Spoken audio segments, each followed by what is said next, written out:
दोस्तों, जीवन एक पाठशाला है और इस पाठशाला में जो निरंतर अपना अध्ययन करता रहता है वो जीवन की ऊंचाई को छू लेता है। आप जो भी करते हो, जिस भी परिस्थिति में हो, उस मार्ग में आप चरम सीमा तक पहुंच जाते हो। लेकिन हमारी जो सोच है, जो हम समाज से, परिवारों से हमने जो सोच ली है कि एक बार हमने स्कूली और कॉलेज की पढ़ाई कर ली तो बात ख़त्म हो। जो रहस्य को नहीं जानते कि सीखना ही एक जीवन है, जो निरंतर सीखता रहता है वही जीवन का आनंद लेता है। जो सीखना बंद कर लेता है वो जीवन के सभी दरवाज़ों को बंद कर देता है, ठहर जाता है। जो इस रहस्य को जानते हैं वो जीवन में ऊंचे ऊंचे पायदान पर कदम रखते रहते हैं, और जो नहीं जानते वो अज्ञान की वजह से ठहर जाते हैं। आजकल की जो युवा पीढ़ी है उसके दिमाग में यही रहता है, एक बार मैंने स्कूल कर लिया, कॉलेज कर लिया, कोई डिग्री हासिल कर ली तो बस मेरा हो गया। अभी नौकरी मिलेगी, अच्छी सैलरी मिलेगी, अच्छा कैबिन मिलेगा, अच्छा ओहदा मिलेगा, मुझे रिस्पेक्ट मिलेगा और मैं साहब बन जाऊंगा। ये दिमाग में लेके लोग आगे चलते। वाकई अगर सच्चाई अगर जान लो आप, तो सच्चाई ये कहती है कि स्कूल और कॉलेज में पढ़ना कैसे, बस इतना सिखाते हैं। पढ़ाई तो तब शुरू होती है जब आप जीवन आपकी जिम्मेदारी लेते हैं, जब आप कोई नौकरी करते हो, बिजनेस करते हो, दुनियादारी करते हो, तब पढ़ना शुरू हो जाता है। अगर आप इस सच्चाई को नहीं जानते, अगर आप इस रहस्य को नहीं जानते, तो आपका जीवन आप खुद बोरियत भरा बना देते हो। फिर आपके अंदर अहंकार पैदा होता है, आपके अंदर आलस्य पैदा होता है, फिर आप अज्ञान में डूब जाते हो। मैं जो जानता हूँ वही ज्ञान है, और वो गलत कैसे हो सकता है? पूरी दुनिया उसको सर्टिफाई करती है, पूरा समाज उसको सम्मान देता है। फिर कागज़ को कुछ तो वैल्यू होना चाहिए। वाकई आपके पास में जो कागज़ है उसका क्या वैल्यू है? बीएससी एग्री, एमएससी एग्री का अभी जो आप काम कर रहे हो उससे रिलेटेड उसका क्या वैल्यू है? मुझे बताइए। जो भी यहाँ काम कर रहे हैं, मैं कभी आपका किसी ने यहाँ पे आपका सर्टिफिकेट देखा है कि आपको उसके कितने मार्क्स है? क्या उस मार्क्स का कोई वजूद है? क्योंकि जो ज्ञान हमने पढ़ा है वो बासी हो गया, सड़ गया। अभी आपको नए ज्ञान की ज़रूरत है। अगर आप नए ज्ञान के लिए तैयार नहीं है तो फिर आपका जीवन रुक जाएगा। तो सद्गुरु हमें क्या बता रहे हैं कि जीवन में आपको ठहरना नहीं चाहिए। आपने देखा है, किसी भी आप सरकारी ऑफिस में, दफ्तर में जाइए, आपका काम कभी भी वक्त पर नहीं होगा। आपको वो ऑफिसर, वो कर्मचारी जगह पे कभी नहीं मिलेगा। अगर मिल भी गया तो आपका काम नहीं होगा। ऐसा क्यों होता है? क्योंकि सरकारी दफ्तरों में एक बार घुस गए नौकरी में कि फिर कोई सीखना नहीं, कोई जिम्मेदारी नहीं, कोई विकास नहीं, फिर कोई इम्तिहान नहीं, तो आदमी आलसी हो जाता है। क्यों चाहते हैं सब लोग सरकारी नौकरी? क्योंकि वहाँ एक बार अंदर गए, हरे राम हरे कृष्णा, मंगल ही मंगल है। जो भी होता है वो आम जनता के साथ अमंगल होता है, उनके साथ कोई अमंगल नहीं होता। आपको पता है, सरकारी दफ्तरों में जो लोग होते हैं वो हमेशा थके हुए, निराश, उनके चेहरे देखिए, कोई उत्साह नहीं, जबरन कुछ कर रहे हैं ऐसा लग रहा है, कोई ज़बरदस्ती करवा रहा है। जो भी काम करते हैं उसमें कोई रस नहीं। ये हालात क्यों हैं? क्योंकि कोई जिम्मेदारी नहीं, कोई चुनौती नहीं। और जब कोई चुनौती नहीं, कोई सीख नहीं, कोई आपको अगर नया ज्ञान लेना ही नहीं है, तो क्या होता है? आपका विकास रुक जाता है। जब आपका विकास रुक जाता है, लेकिन आपकी चाह नहीं रुकती, विकास तो रुक जाता है। आप ज्ञान नहीं लोगे, नई चीज़ नहीं सीखोगे, चुनौतियों का सामना नहीं करोगे, तो आपका विकास तो रुक जाएगा। आपका मानसिक, शारीरिक, बौद्धिक विकास रुक जाता है, लेकिन चाह नहीं रुकती, वो तो बढ़ती रहती है। अगर आपकी कौशल जो है, आपकी जो पात्रताएं हैं वो आप नहीं बढ़ाओगे, फिर भी आपकी कामनाएं बढ़ती रहती, तो उनको आदर नहीं मिलता, बॉस उनके ऊपर फायरिंग करता है, वो फायर करता है, तो उसका गुस्सा, उसका अहंकार ये लोग आम जनता के ऊपर थोपते हैं, तो उधर निकालते हैं। इसलिए वो आपसे अच्छा बर्ताव नहीं करते, क्योंकि उनके अंदर एक लड़ाई चलती है। कौन सी लड़ाई? अच्छी सैलरी चाहिए, प्रमोशन चाहिए, रिस्पेक्ट चाहिए, लेकिन वो नहीं मिलता।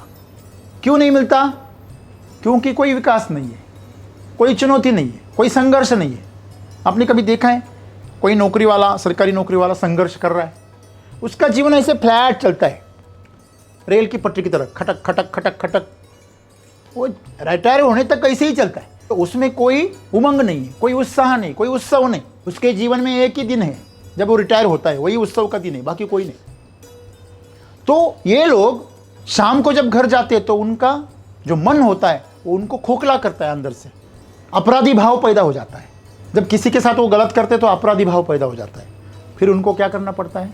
अपनी सद विवेक बुद्धि को, विवेक को क्या करना पड़ता है? सुलाना पड़ता है। फिर इसलिए वो कुछ भी करेंगे, फिर शराब पिएंगे, नशा करेंगे, कुछ गलत चीज़ें करेंगे, मन को बहलाएंगे, उसको सुलाएंगे, भ्रष्टाचार करेंगे, ज़्यादा पैसा कमाएंगे, और अपनी जो जहाँ भी वो उनको लगता है कि ये मेरा पास में क्या है, कम है, जो अपनी जो कमतरता है वो पैसों से भरने की कोशिश करेंगे।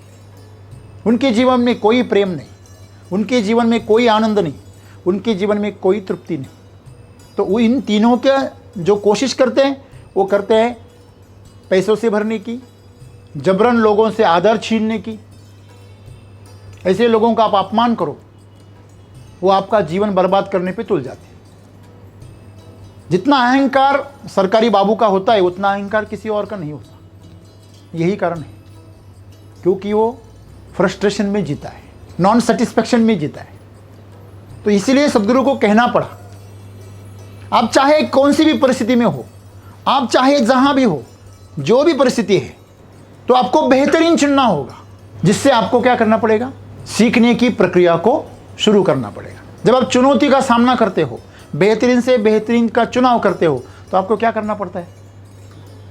सीखना पड़ता है। आपको पता है, जब पानी रुक जाता है तो क्या हो जाता है?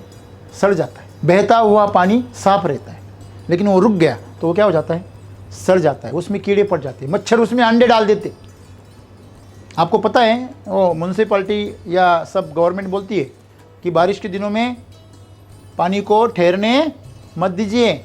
कहीं आपकी जगह पे कोई पानी अगर रुकता है, जमा हो जाता है, तो उसको तुरंत क्या कर दीजिए? बहा दीजिए। कहते हैं ऐसा, क्योंकि पानी रुकता है, सड़ जाता है। जो पोषण देने वाला है, जो जीवन देने वाला है, वही जीवन छीन लेता है। आप कोई गाड़ी को देखिए, अगर वो रुक गई बहुत सारे दिनों के लिए, अगर वो रुक गई एक जगह पे, तो उसके पुर्जे जंग पकड़ने लगते हैं। उसका जो मशीन है, इंजन है, वो काम करना बंद कर देता है। आपको बोला है, सब मैकेनिक्स, सब लोग कहते हैं कि अगर आपके पास गाड़ी है 4 व्हीलर, तो कम से कम हफ्ते में एक बार उसको घुमाइए 5-6 किलोमीटर। बहुत सारे सरकारी बाबू हैं जिनकी गाड़ियाँ ना यूज़ करने की वजह से ख़राब हो जाती है। जैसे उनकी गाड़ियों की हालत है, वैसे उनकी भी हालत है उनके जीवन की। तो यूज़ ही नहीं करते वो। दिमाग है, यूज़ करना बंद कर देते। दिल है, यूज़ करना बंद कर देते। भावनाओं का यूज़ नहीं करते। हर चीज़ को वो लिमिट डाल देते हैं, सेल्फ लिमिटेड हो जाते हैं। जीवन को आप रोकोगे, ठहराव मृत्यु है, बहाव जीवन है, तो आपको बहना चाहिए। और ये तभी बहेंगे जब आप बेहतरीन से बेहतरीन का चुनाव करेंगे। बेहतरीन से बेहतरीन का मतलब क्या हुआ?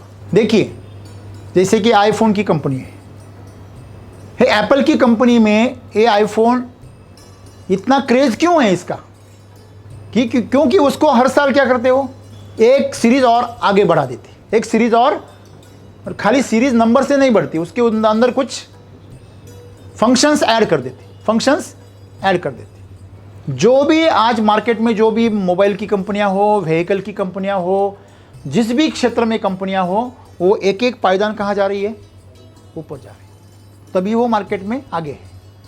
जो खुद को अपडेट करने में नाकामयाब हो जाता है वो पीछे रह जाता है। नोकिया के साथ वही हुआ, क्योंकि उसने नो किया। अपडेशन को क्या किया उसने? नो किया, तो पब्लिक ने भी उसको नो कर दिया।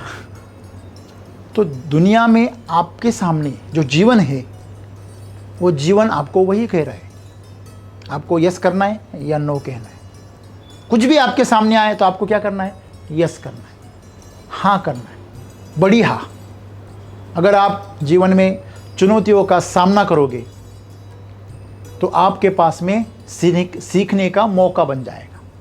आज लोग एससीटी वैदिक में फेल क्यों होते हैं? क्योंकि वो सीखना नहीं चाहते। पुरानी सीख जो है केमिकल की, उसी को आधार बना के वो यूज़ करना चाहते। मैंने आपको बोला कि आपके पास में 2 व्हीलर से 4 व्हीलर कब आएगी? जब आप चुनौतियों का क्या करेंगे? सामना करेंगे, आप सीखोगे। अगर आप चलाना सीखते हो तो अपने आप आपको चलाने का मौका मिलेगा। अगर आप बोलेंगे नहीं मैं जब खुद खरीदूंगा तब मैं चलाऊंगा, तो शायद अगला जन्म भी आ सकता है। तो हमें हर क्षण हर पल अपने आप को क्या करना है? चुनौती देना है, बेहतरीन से बेहतरीन को चुनना है। जो भी क्षेत्र है आपका, जो भी काम करते हैं, मैं हमेशा कहता हूँ जिस जगह जागा सवेरे उस जगह से बढ़ के सो, कुछ करके सो, कुछ बन के सो। वही वह क्या ज़िंदगी है? कोई नहीं है। अगर आपके जीवन में कोई चुनौती नहीं है तो आपका जीवन जीवन नहीं है। अगर आप कल भी वही कर रहे थे, परसों भी वही कर रहे थे, पिछले साल भी वही कर रहे थे, उसके 2 साल पहले भी वही कर रहे थे और वहीं पर हो, तो आप जिंदा है ही नहीं। बस आप कीड़े मकोड़े की तरह जिंदा हो गए, खाना खा रहे, सो रहे, वापिस जग रहे, वही वह, कुछ नहीं कर रहे आप। तो जीवन ये नहीं है। जीवन का मायना ये होता है कि आप सीखने की प्रक्रिया का दूसरा नाम जीवन है। अगर आप कुछ नहीं सीख रहे तो आप जीवन से हाथ धो बैठोगे। मेरा कहना इतना ही है कि सीखने की प्रक्रिया अगर आपकी बंद हो रही है तो आपको खुद को चुनौती देने की ज़रूरत है। कि आपको पठारावस्था आ जाती है, आप फ्लैट हो जाते हो, अब क्या करना? अब तो सब हो गया। देखिए, सरकारी के बाबू के पास गाड़ी होती है, बंगला होता है, नौकर होते हैं, पैसा होता है, लेकिन एक बात नहीं होती, तृप्ति नहीं होती, समाधान नहीं होता। उसको वो अंदर से क्या करता है? चुपता रहता है, अंदर से चुपता है। अरे मैंने कुछ सीखा नहीं। मुझे एक बात बताइए, आपके पास में कोई कैलिबर नहीं है, आपको पात्रता वही है आपकी, लेकिन आपको ऊंचे दर्जे का आदर चाहिए, ऊंचे दर्जे का पद चाहिए, ऊंचे दर्जे के अधिकार चाहिए, तो क्या होगा? ये पागलपन होगा। और यही पागलपन आज पूरा समाज कर रहा है। हमें हमारी काबिलियत को नहीं बढ़ाना है, लेकिन फिर भी हमें पाना है। अगर बगैर काबिलियत के आपने पा भी लिया तो आप खुद को बर्बाद करोगे। सही है गलत है? आपको गाड़ी चलाना नहीं आता और फिर आप बैठ गए, क्या होगा? क्या होगा? पता है सबको क्या होगा, बराबर है? तो आप प्रकृति से यही चाहते हो कि मुझे पैसा मिले, मुझे प्रतिष्ठा मिले, मुझे आदर मिले, मुझे सत्ता मिले, मुझे सब कुछ मिले। प्रकृति कहती है क्या तू सीखता है? क्या तेरे पास काबिलियत है? क्या तेरे पास वो पात्र है जिसमें वो भर सकता है तू? भिखारी को ईश्वर ने आशीर्वाद दिया, जितना चाहे उतना सोना ले ले, मैं डालते रहूँगा, तू जमा करते रहे, लेकिन शर्त है, अगर तेरी झोली फट गई और मिट्टी पे गिर गया, उसकी मिट्टी हो जाएगी। तो आपको कहानी पता है, वो रुका नहीं, उसने भगवान को रोका नहीं, तो इतना सोना गिर गया, झोली फट गई, पूरा मिट्टी हो गया। तो ऐसे हमारे पास में जीवन दिया है परमात्मा ने। हम भिखारी हैं, हमें परमात्मा ने जीवन दिया है, सोने जैसा जीवन दिया है, लेकिन हमारी काबिलियत जो है, झोली की ताकत है, और झोली की ताकत को बढ़ाने के हमारे पास में कोई सोच नहीं है। हम चाहते और सोना मिले। उस भिखारी में और हम में क्या फ़र्क है? हम अगर हमारी झोली को मजबूत करेंगे तो भगवान अपने आप ज़्यादा सोना देगा, लेकिन हम झोली को मजबूत नहीं करते। हम ऐसे भिखारी हैं, हमारे पास सिर्फ चाह है। अगर आपको सच्ची में जीवन में एक मालिक बनना है, एक स्वामी बनना है, एक सम्राट बनना है, तो पहले अपनी काबिलियत को बढ़ाओ। जिस दिन आप काबिलियत को बढ़ाने की चुनौती स्वीकार करोगे, चाहे परिस्थिति जो भी हो, चाहे आप जिस भी पद पर हो, चाहे आप जो भी काम कर रहे हो, उस क्षेत्र में, उस परिस्थिति में आप चोटी तक पहुंच जाओगे, क्योंकि आपकी सीखने की प्रक्रिया निरंतर चालू रहेगी। जब तक आप अच्छे विद्यार्थी नहीं हो, तब तक आप अच्छे शिक्षक नहीं हो सकते। आज समझना हर कोई चाहता है, लेकिन समझना कोई नहीं चाहता। तो हमें चिंतन करना होगा, क्या हमें समझदार बनना है या समझाने वाला बनना है। समझाने से कोई नहीं सुधरा है, लेकिन समझने से हर कोई सुधरा है। तो हमें अगर जीवन में क्रांति करनी है तो चुनाव हमारे पास है। हम अगर हमारे सीखने की जो आदत है उसको अगर निरंतर रखें, संयम और सातत्य, ये दो रहस्यमयी वर्ड है। संयम रखिए और सातत्य रखिए, जो आप चाह रहे हो उससे बढ़िया मिलेगा। और निरंतर सीखते रहिए। जीवन की सब खुशियाँ, सभी उपलब्धियाँ आपके कदमों में आ जाएंगी। धन्यवाद।